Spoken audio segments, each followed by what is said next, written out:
Good day, everyone. My name is John Galbraith, and I am responsible for the one-to-one experiences and the delivery of our advisory services at Tech Alliance.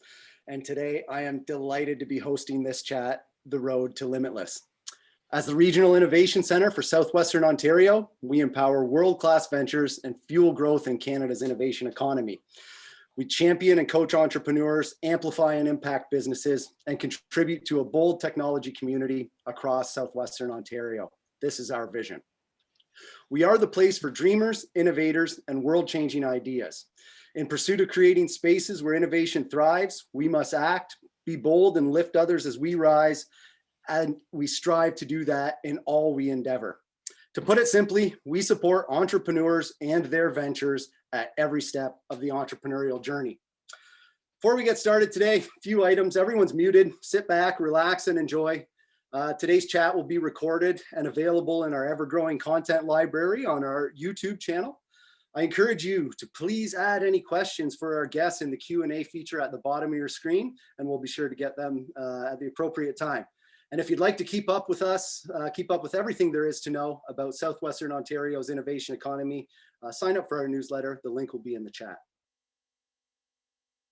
6 weeks ago, on March 31st, we had the pleasure of recognizing today's guests at our inaugural awards evening, Limitless. We celebrated solutions, and we celebrated novel solutions, the rising stars of tomorrow, and the scaling business and the scaling successes of the last year. It was an inspiring display and thrilling to be part of. Today, we wanted to sit down with our winners and get a further look behind the curtain. We wanted to venture to uncover potential insights, shared experiences, and get to know a little bit more about the entrepreneurs behind the ventures. So let me tell you a little bit about who we have with us today and the awards they so deservingly won, and then we'll jump right in. So our Breakthrough Award. This went to a company that has brought a novel, impactful solution to market. This year's recipient was the bold, progressive femtech company Marlowe. And joining us today from Marlowe is Nadia Ladak, co-founder and COO. Nadia's focus is in strategy and customer experience. She's worked at KPMG as a management consultant and at TELUS with their digital experiences team.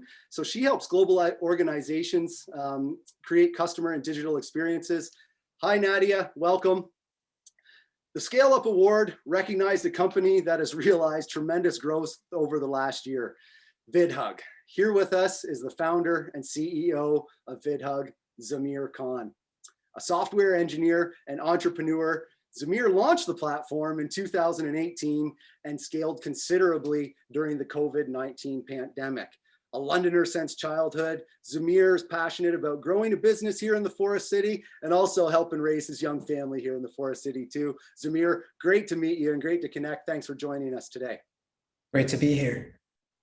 With the Forthcomer Award, we were able to spotlight an emerging leader, 29 years of age and under, working in the innovation space.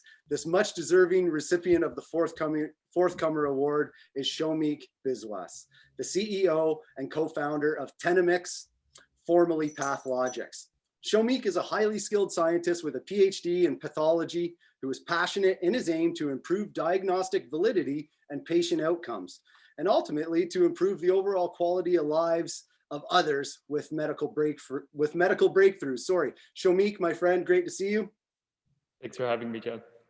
Last and certainly not least, voted the People's Choice Award was Jen with the company Hux, a women-led venture that is inspiring women to move with confidence and comfort with the ultimate women's underwear. And we have with us founder Jen Govier. Jen is a co-author of Pursuit 365, a banker by day, entrepreneur and inventor by night. She's a problem solver with an insatiable desire to inspire others to chase their dreams. Jen, it's great to have you here. Welcome. Awesome. It's great to be here. So we're just going to get started and we're going to go around the horn quick and just kind of give everyone the high level 30-second overview of your venture. So Shomik, why don't you kick us off with Tenemix? Sure. So hi, everyone. Thanks again for having me. I'm co-founder CEO of Tenemix, and we're basically a new startup that's focusing on improving inefficiencies in the pathology workflow. And in particular, the project that we're focusing on right now involves harnessing the power of automation and imaging and robotics to improve some of the challenges pathology staff face in the colon cancer staging process. Cool. That's really cool. Jen, why don't you give us the overview on Hux? Oh yeah, so we've invented a product that actually solves a problem that women, and I'd say even men, have been talking about for decades. And I'm talking about everyone from the Kardashians to cast of Sex in the City, and even skits on SNL, and that's the dreaded camel toe. So you know it's a thing when I don't even need to explain it, and so that's my side hustle, and that actually came about when I had my own wardrobe malfunction at the gym, and when I couldn't find what I was looking for on on the market, I work with my team to develop it. Awesome. Zamir? Yeah, so at VidHug, what we make it easy for people to do is create surprise group videos. Now, the concept of a group video probably wasn't well known before COVID, but the idea is that you invite as many people as you want to record a video, and VidHug receives all those videos for you and then puts them together into one surprise montage. So people use it for their special occasions like birthdays, anniversaries, graduations, Mother's Day. And as you can imagine, the demand for that service really skyrocketed when everybody was kind of forced to stay at home and not be able to get together for events. Absolutely. Absolutely. And Nadia? Awesome. Thanks, everyone. It's so great to be here. I'm the founder of Marlowe, and we exist to transform the way people experience and talk about their periods. It all started when one of our co-founders mentioned that she couldn't go to the gym for 1 week every month on her period because she couldn't use tampons, and pads kind of limited her everyday active lifestyle. And so we designed the lubricated tampon kit to allow people to experience the benefits of tampon, to have that smoother tampon experience, whether it be from vaginal dryness, from anxiety, or the first time you're using a tampon. We really want everyone to be able to live their daily active lifestyles through our lubricated tampon kit. Awesome. Well, thank you everyone for those introductions.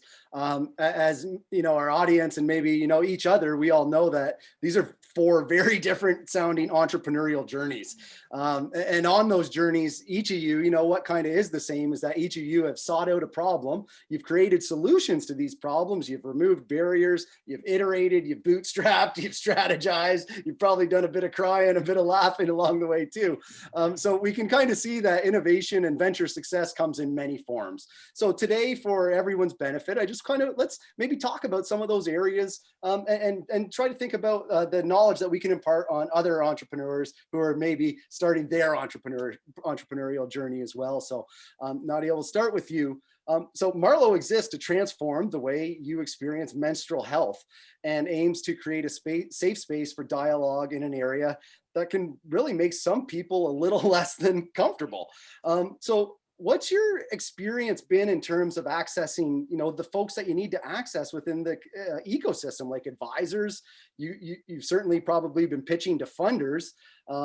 Having done a little pitching myself, not a lot of people are menstruators in either of those spaces. So what advice would you maybe have for others that are contemplating a similar journey to yours? How have you navigated those waters?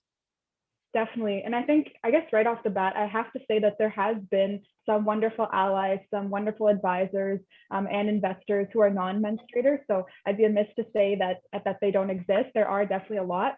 But I would say for the most part, it has been quite difficult.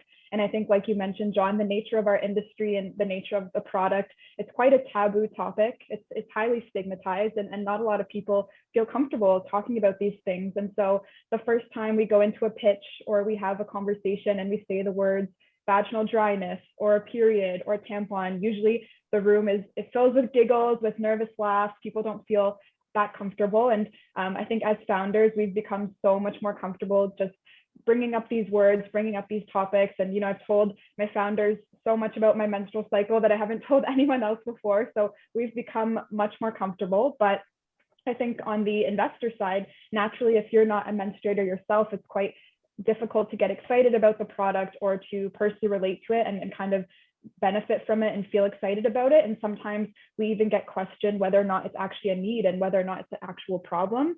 But I think now we've started to come up with a few strategies. So I think in terms of some advice, one thing we try and do is come up with anecdotes. So if there's a way we can frame our problem for someone who doesn't feel it, such as putting in contacts without solution, or trying to go down a dry slip slide, how can we take our problems that we're facing and bring it to life with a different example that they might resonate with more?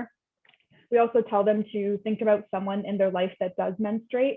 So whether that be like their mom, their wife, a sister, a friend, anyone in their life who does menstruate and who they can talk to about the problem. And often when they do go back and talk to those people, they come back and say, oh, you're totally right. I understand now. Hearing their stories and their personal experiences, it makes a lot of sense. And then I guess the last strategy would be using data. So we really try and go in. We've done so many surveys, so many customer interviews. And so if we're able to say, 86% of people feel this tampon insertion pain, or 1 in 6 people experience vaginal dryness, which is just one use case for our product, I think that also really helps paint the picture of this is a real problem and get people to understand and start to buy into the solution that we've created. That's awesome. Well, it ultimately sounds like Marlo is doing a bit of trailblazing too, to maybe, knock down some of the stigmatization for the next folks to come along in this. So kudos and congratulations on all you've done in this area. So I remember our conversation before you were going to talk to kind of some of the angel groups and how to approach this. So kudos to you and the team. Zamir, wow, what a year you've had at VidHug. The pandemic brought on a great deal of social isolation, and the gap that you filled in being able to create spontaneous, genuine connection has been incredible. So tell us a little bit about how, the market fit your product, and then what was it like to have that incredible scale and so rapidly? Could you talk a little bit about that? Absolutely. Yeah, I can definitely share that story. And I think, I can divide it into, at a high level into kind of 2 phases. And I think, the entrepreneurs in the audience will identify very much with some of those stages where, the idea for VidHug actually came to me in 2016. So a while ago, where I was creating a video like that for my mom's birthday, but doing all the work myself and, kind of having that feeling the pain point myself of this was a lot of work to put together, but it was an incredibly meaningful gift to give my mother a video of all of her family and friends who are, as an immigrant spread across the world, was really touching for her. But as the person who had to put it together, I said, would I do that again? I don't know. It was hours and hours of work. And so that's when the idea and the idea that I couldn't ignore of if we could make this easy for anyone to do, then would it make that, special gift easier for anyone to give? And, I think a lot of startup entrepreneurs and founders can identify with having an idea that they just can't put away and can't stop thinking about, to the point where to somebody on the outside, it might seem a bit irrational, because at that stage, that idea, a lot of the reaction was, why would someone need this? It seems like a very niche thing. But I couldn't ignore the idea, and I started building VidHug. It was a passion project of building a product that was easy to use and made it possible for anyone to make a video like that. As you said, we launched it in 2018, and I just started down that journey of trying to grow something, get traction.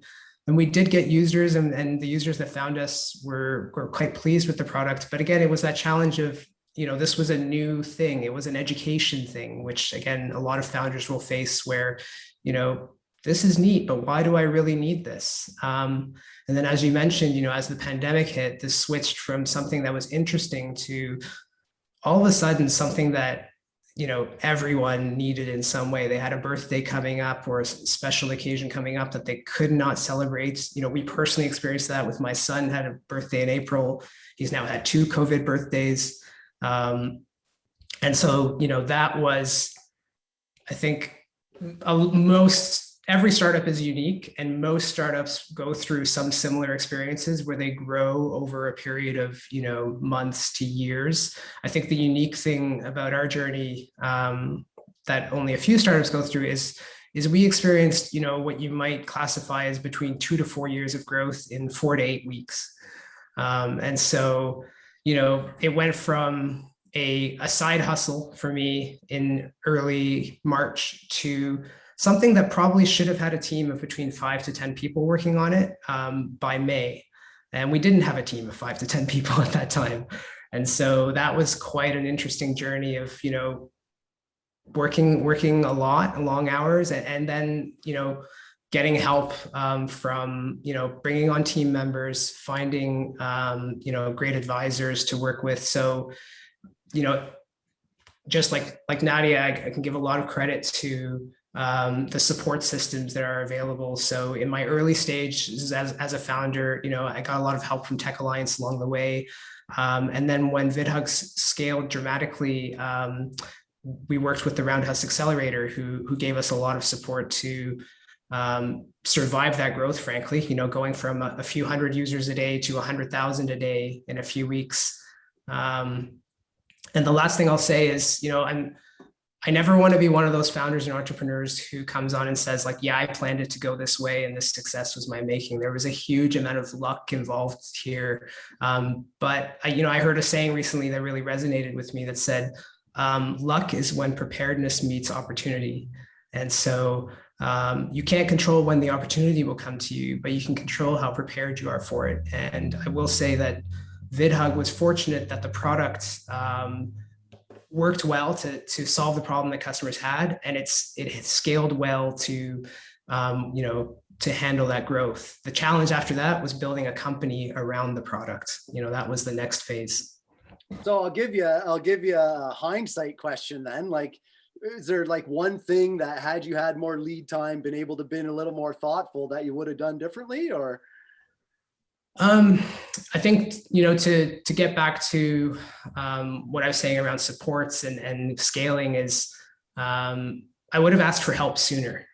I think especially if you're a founder and you're working on your own on a product or a service, you have to do everything, and there's a tendency to become almost over-reliant on yourself. And so later, when you actually need help from others, it becomes difficult to delegate and to bring people in.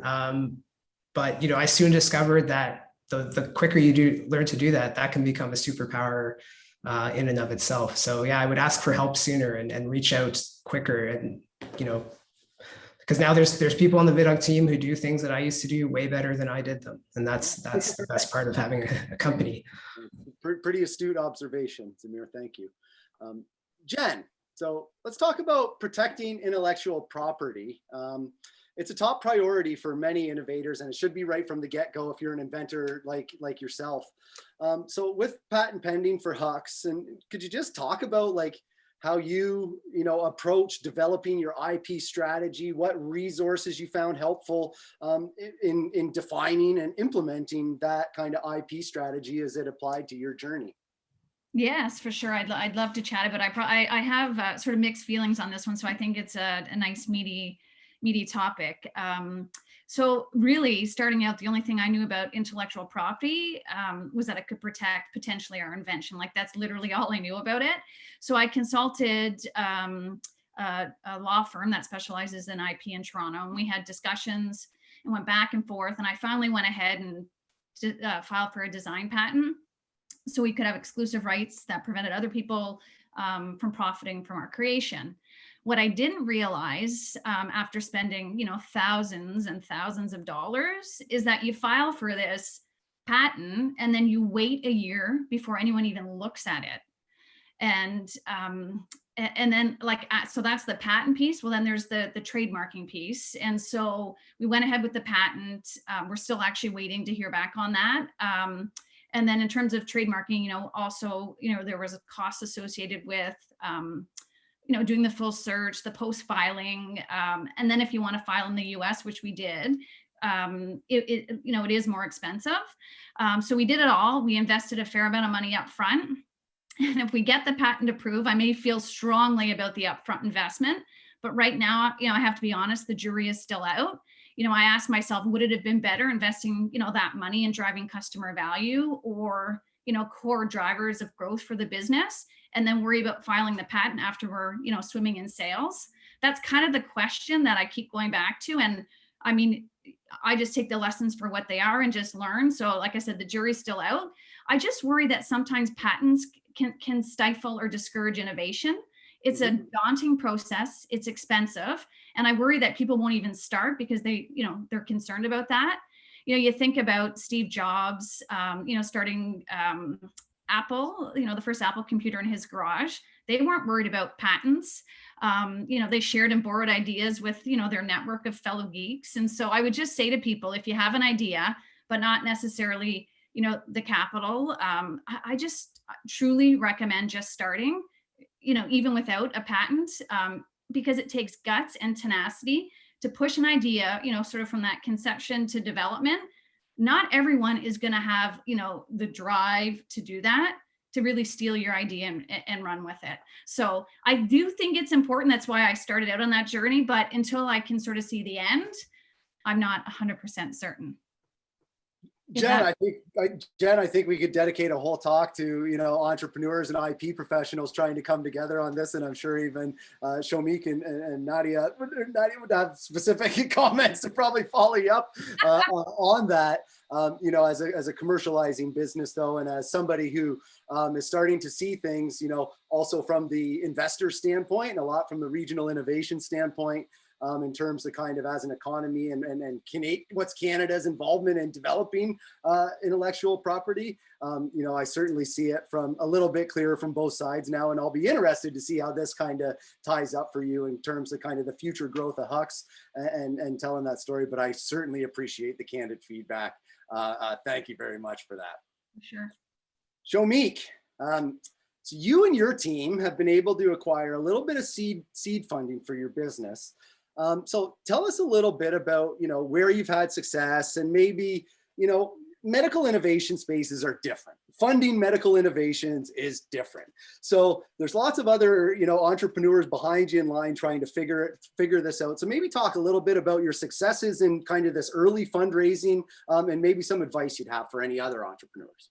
Yeah, that's a great question, John. I think Nadia and Zamir hit the nail right on the head. It's when you have the support of a team, you can really accelerate a lot of the milestones that you set out versus doing it alone. So a lot of the successes we've had, honestly, I could not have done it without my team. We've done 5 pitch competitions in the last 4 months. And I kid you not, these are heavy duty pitch competitions where they require extensive amounts of resources, your time. And I'm pretty sure all of us, we had a day called Doomsday, where we had like 4 different things due from each different competition. So we've participated in FACET, which is like a cancer-based competition in Ontario, Synapse Life Science competition in Hamilton, Stu Clark Venture Championship in Winnipeg. We've also participated in a pitch competition in Minnesota, and also an MSK competition in London the other day. So without the team, I think participating in these pitch competitions, it's tough to do by yourself. So you need to have the right team. So going forward, I guess if there's any advice for future entrepreneurs who are looking to fundraise in the medtech space, the first thing is apply to every single funding opportunity that's available to you. Because as we all know, for any early stage startup, funding is one of the biggest concerns for founders. The second thing is to really look for competitions that sort of help construct some of the fundamental building blocks for your new company. So for example, if you think about it, there's some competitions that inherently have designed and help strengthen several elements of your business, which could include helping you write strong business plans, pairing you up with interns that could help you test your project management skills, and a lot more. And the last advice I would give is really know the strengths of your team members.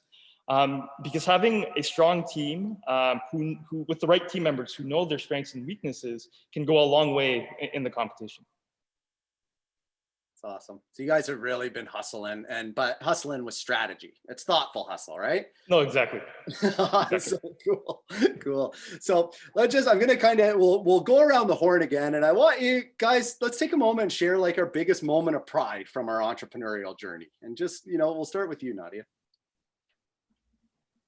I think for me, it would be definitely the educational mission that we've been working towards, and seeing the reactions from the community. So a big part of what we're doing is sparking conversation, normalizing the conversation around menstrual and sexual health. And so when we get a DM or an email from someone in the community who says, like, thank you for sparking this conversation, and we kind of termed it like opening the floodgates, because once we do start these conversations, people just open up about everything, and we'll post about one thing, but they'll message us about 10 other things that they're experiencing. And so, for example, someone with vaginismus, when we posted our post on vaginismus in our blog, they messaged us and said, thank you for creating this safe space, because before I never had anywhere comfortable to like talk about my condition. And so being able to have these spaces for them, even people who traditionally didn't feel well represented by menstrual brands, and who felt that they weren't included in the approach, but then thank us for saying thank you for the language that you're using and always referring to as menstruators and making it inclusive in the branding that you're doing. I think that would be definitely the most proud moment, is just seeing those people and seeing their reactions, because it is just at the end of the day a natural bodily function that almost half the world has to deal with. And so why isn't it more normalized, and why isn't it something that people can just talk about like an everyday subject? And so being able to see that start to happen with our community has been quite special, I would say. Yeah, it's really impactful. I'm sure that's something that you can't really quantify either, right? Exactly. That's huge. Zamir, what about you? Yeah, I think I'd have to say it's really just the vision. That was really just an idea and a vision at some point, seeing it come to life, and then seeing especially the impact on our customers, our end users that it was intended for. So, we hear on a regular basis from, on a daily basis from our users, that the videos that VidHug helped them create, made somebody cry tears of joy, or they watched it 5 times, or it helped them get through a really tough time. Or even, it was something somebody watched in the last stages of their life, which can be really, profound and touching for us to hear. And just, having, it's a source of pride that having this idea, which, for a while was, looked at as a bit fringe and maybe what's its place, and then seeing it, fill such a drastic need and help connect people during a time when we were all, feeling quite isolated. That's a great source of pride, not just for me, but for our entire team. Just, we don't like to take credit for the emotional connections, because that's really the, our users connecting with each other, it's the face-to-face emotional connection, but we take a great pride in enabling that for anyone who wants to do it, including people who don't necessarily have the technical ability or would previously have been able to do something like that. Mm-hmm. Yeah, that's I know in my entrepreneurial journey, sometimes I would ask the question, are we just a hammer looking for nails? And I feel like you kind of all of a sudden an ocean of nails appeared for VidHug, where it was just like, yeah, let's go, let's get to work. So that's real impactful stuff as well. Jen, where's your kind of that most proud moment? I would say it's similar to the others. The biggest pride moment, after years of nights and evenings, juggling, kids and a husband and full-time job, to actually, create a product. So 22 prototypes later, 6 months delays due to COVID, and to finally see that transport truck sort of pull up in my driveway with physical product, like a thought literally became a thing. And then to share that with the team that believed in the vision and helped bring it to life was really, really, really special. And I'd say the ongoing moments of continued pride are really the feedback from our customers about how much, they love the product and the confidence it gives them, and just really humbled by the reorders, and it's just confirmation that our product, is adding value, and there's nothing like it, out in the market.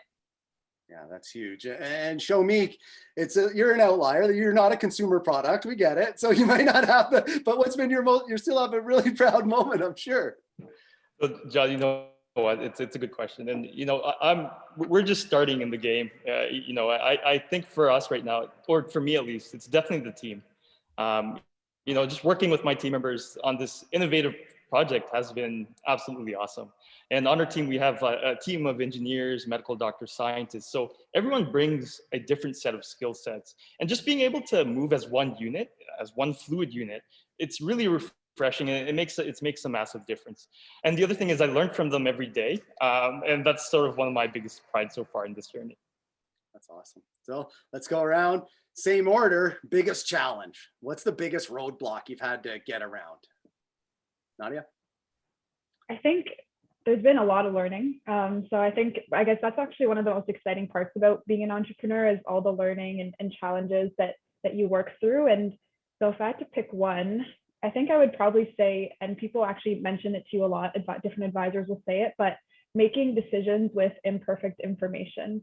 And so I think the biggest part about being an entrepreneur, you're bringing a brand new product to market most times. No one's really even seen it before. You're not sure exactly how it's going to play out. And so how do you make those decisions with that imperfect information? And often there's a lot of moving parts. We have Health Canada, we have our manufacturers, we have our customer feedback, we have the marketing piece. And so trying to coordinate all of that and have enough data to make those informed decisions and make sure that we're able to align as a team. And even though if we don't have all the information we need, how can we kind of de-risk the situation and go out and speak to customers? Or how can we try and map out a plan A, B, C, D, E for if something goes wrong? I think that would be the biggest challenge is everything. Sometimes there's things out of your control, like with COVID and Health Canada, and obviously they're very busy with a lot of other things. And so things that maybe would have taken 4 months to happen is taking even longer than that. So how do you kind of adjust and be flexible to when those things are out of your control and maybe timelines aren't exactly what you're expecting? How do you continue to move forward and continue to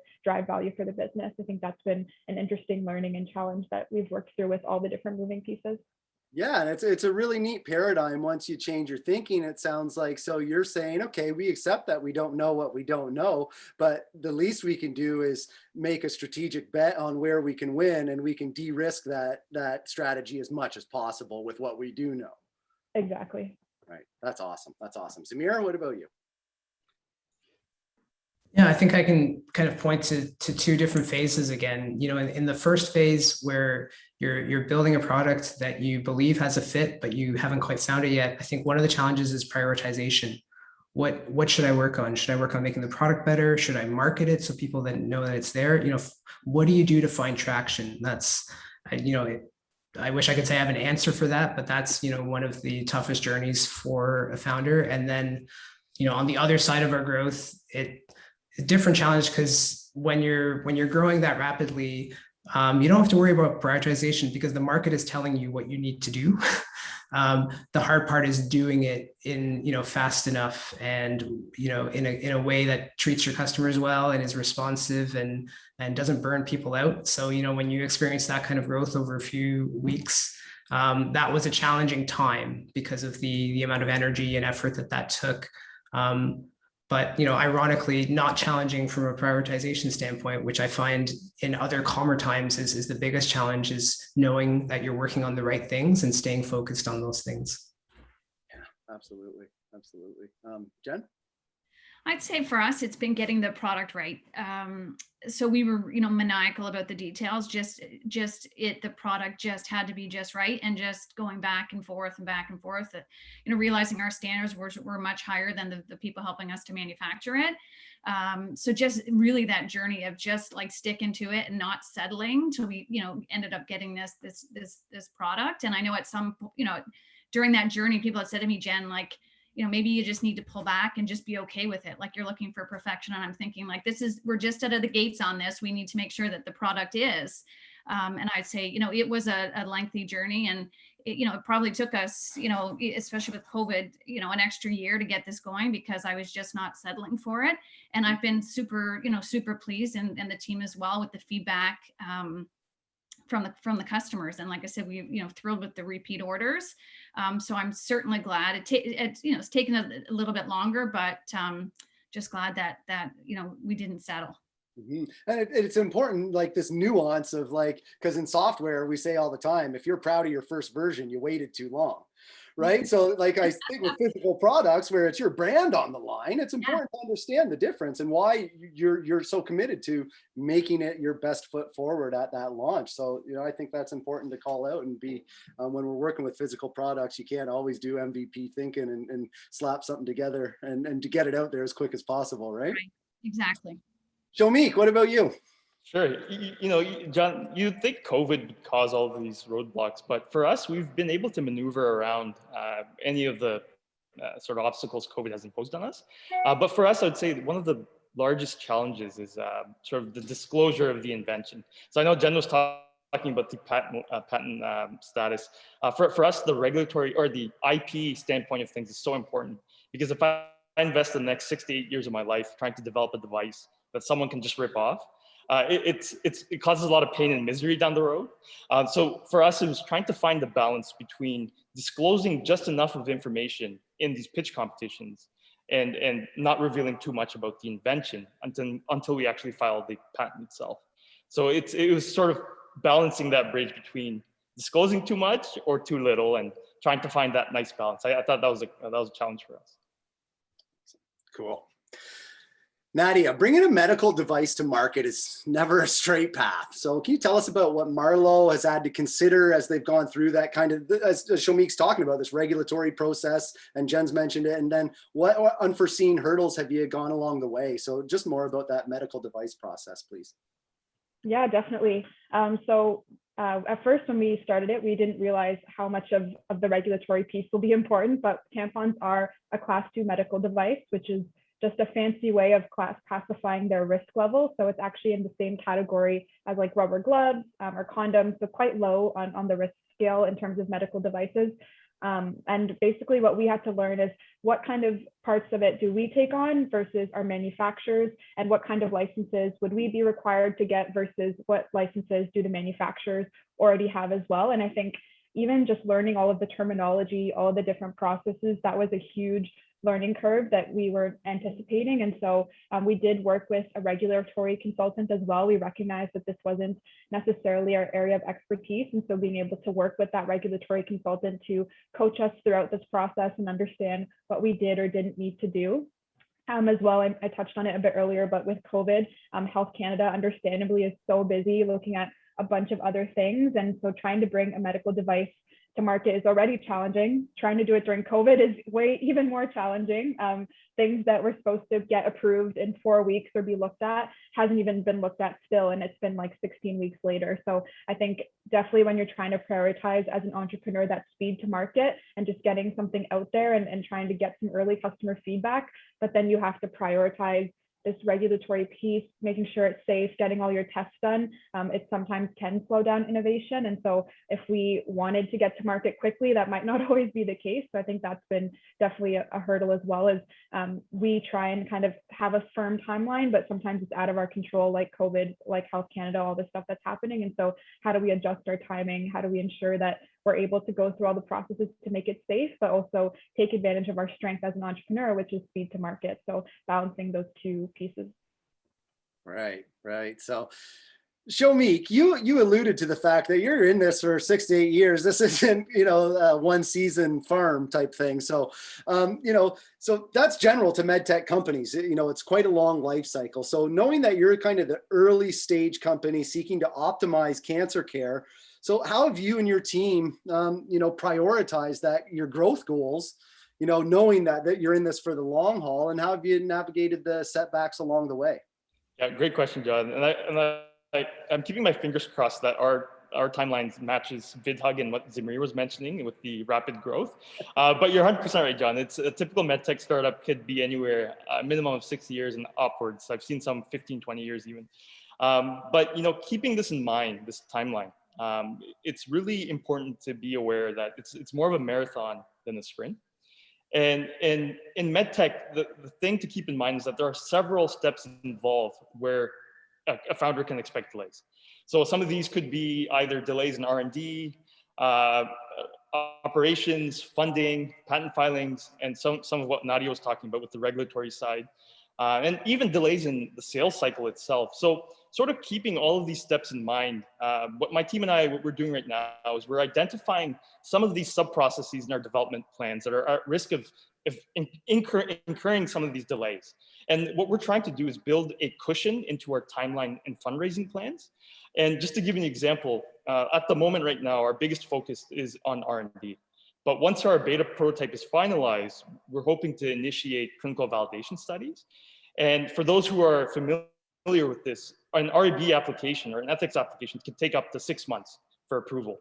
So we factored this potential timeline into our development timeline. And that's helping shape the other timelines for prototype development and other future timelines for our downstream milestones. So that's sort of the approach we're taking right now. That's great. That's great. So Zamir, you're a business that's increased your customer base through the roof over the last year. And I'm going to ask a pretty pointed question that entrepreneurs usually never think about stuff, but what, if any, changes have you had to make with like privacy of your customers and data handling policies? So yeah, that's a great question. And I think it's generally true that it's one of, quite a few things on the journey that you might not think about as much until it's time or past time to think about it. I think a lot of businesses have to think about this, especially if you're in, a content business where users are submitting content to your service. You have to think about it, especially, and from a few standpoints. So the first is obviously there's going to be some regulations in place, depending on your venue and where you're operating, whether we're talking about rules in Canada or the US or GDPR in the EU. So you should have a good understanding of these, and you may not have a perfect understanding, but you should have someone on your team or that you can talk to who has a strong understanding of them, and know that they're constantly evolving too, especially these days. So that's, it's not something you can read up on and then be done with it. But then beyond that, there's complying with the rules, but there's also doing what's right for your users and your customers. And so, one of the, I guess, high level guiding principles that I've used is to try to always put myself into the shoes of our users and our customers and think, what experience would I want as a user? What companies and services do I look to in the way that they treat my data and present it to me? So, at VidHug, we've always taken the approach of, the videos that you submit are your content, but we help you do something with your content, make these group videos out of them. That's something you may not be able to do on your own. And then, I think the thing that we had to adjust over time, our approach to privacy, we haven't had to adjust too much. I think we took the right approach. It's striking a balance between this is something people want to share, but it's something also very intimate and personal. So, our general approach has been everything is private by default, but you can on your own, take steps to make certain things shareable with people. The hard part is communicating that to users in a way that makes sense to them and that reassures them that you're doing what they want. Because I can tell you, from experience, even if you have the best privacy policy, if you have to write it in your privacy policy on your website in legalese, it's going to sound scary to anyone, even if it's the most friendly policy you have. So what we started with that, but we also had to introduce kind of a document targeted at users that's not in legalese that says, this is what our terms of service and privacy policy say, but really this is the spirit of how we handle your data. Essentially, they boil down to the same thing, but one is on a level that really speaks to the user in a way that they can trust and understand. And so that's something that, had we known what would have happened, we might have had it earlier than we did. Yeah, for sure. It's very important, I think, for anyone that's collecting any sort of information to really have on their radar. And you make a few really good points about that. Jen, you have a very, common story of, you're an entrepreneur and inventor, but you also have a job, so, and a family, I think. So how do you manage? And what advice would you have for others that are trying to, do the same thing? And is there a transition point? Where does it transition for you? And maybe you can talk to that a little bit. Sure. Yeah, absolutely. I'd love to. This question I get a lot. So I just say a couple of things. The first I would say is you just have to be super clear about your why, because in the days that, that are long and they're hard, whether I think about my day job right now, there is so much change happening just in our regulatory landscape that's affecting our business. It's sort of taking away from, taking more of my evening time that pulls away from Hux. So I'd say you have to know your why. I'd say my why is I want to inspire others to chase their dreams. I want Hux to be the example that when you believe and work for something, it is possible. And I want to build a company and a community who believe what we believe, which is you rise by lifting others. You get when you give, and your thoughts become things, and your energy is currency. So I think you have to be crystal clear on your why. And then I'd say you have the second thing is surround yourself with people who believe this too. Who you spend time with matters. if you lie down with dogs, we all know you get up with fleas. So hang with the people that actually, inspire you and push you and challenge you. And really the last thing I would say is just like, stop talking about it. I hate when I hear people say, I don't have enough time, like there's so many competing priorities. And I think execution trumps talent all day long. I don't care how smart you are, just like get stuff done. So my goal has always been, if I started out to say, oh gosh, this is gonna be a 4-year venture, I may not have done it, but my goal was every single day I was gonna do one thing that would keep my dream alive.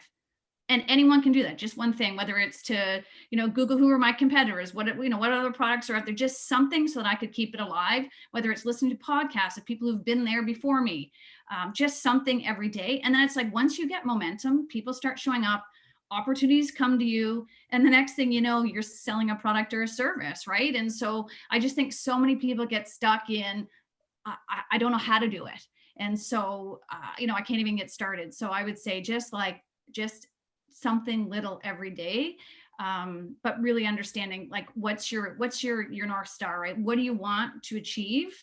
Will really help. And I'd say for me, like, I love my day job.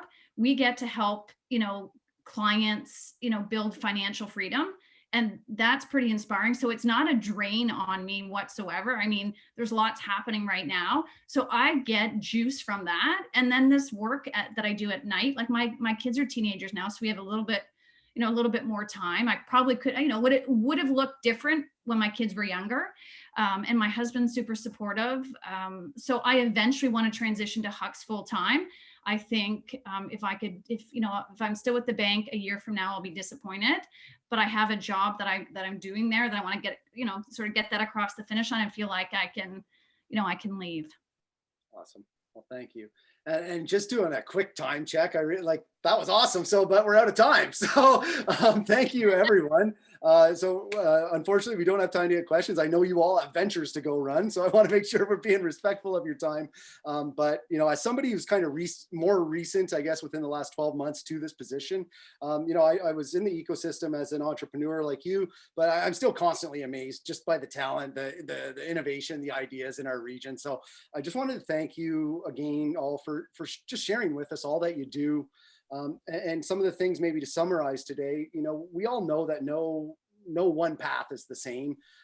But I believe that the more conversations we have to uncover things that do appear more similar, then the more we're all able to contribute back to the ecosystem, the more value we collectively create. And all this really goes to creating a more accessible career of entrepreneurship for everyone. So I really want to thank you guys from the bottom of my heart for contributing to that kind of ecosystem today with your thoughts and imparting all of your wonderful wisdoms for those who come behind us. So thank you very much. And with that, everyone have a wonderful day and take care. And we thank you again. Cheers.